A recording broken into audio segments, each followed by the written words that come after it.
పవిత్రమైన శ్రావణ మాసంలో ఎలాంటి పనులు చేయాలి, ఎలాంటి వాటికి దూరంగా ఉండాలి, మహాదేవుడి ఆశీస్సులు పొందాలంటే ఏం చేయాలో తెలుసుకుందాం. శివారాధన. ఈ మాసంలో శివారాధన తప్పనిసరి.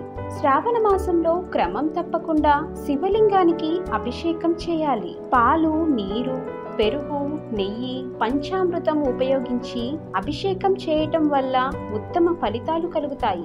అలాగే శివునికి బిల్వ పత్రాలు సమర్పించాలి. ప్రతిరోజు ఉదయం లేవగానే తలస్నానం చేసి శివునికి పంచామృతంతో అభిషేకం చేస్తే జీవితంలోని కష్టాలు తొలగిపోతాయని నమ్ముతారు.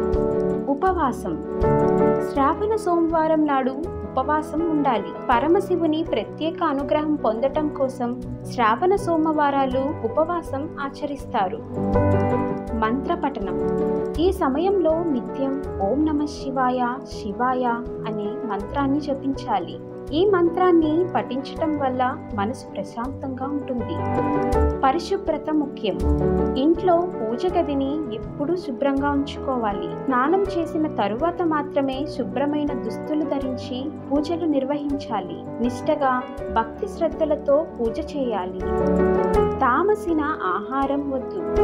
శ్రావణ మాసంలో మాంసాహారం, మద్యం, పొగాకు వంటివి తీసుకోకూడదు. ఉల్లి, వెల్లుల్లి కూడా తామసిన ఆహారంగా పరిగణిస్తారు. అందువల్ల వాటికి కూడా దూరంగా ఉండాలి. కోపం వద్దు.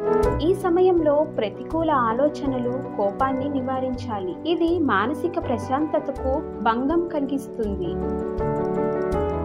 ఇక ఈ వీడియో మీకు నచ్చినట్లయితే లైక్ చేయండి, షేర్ చేయండి.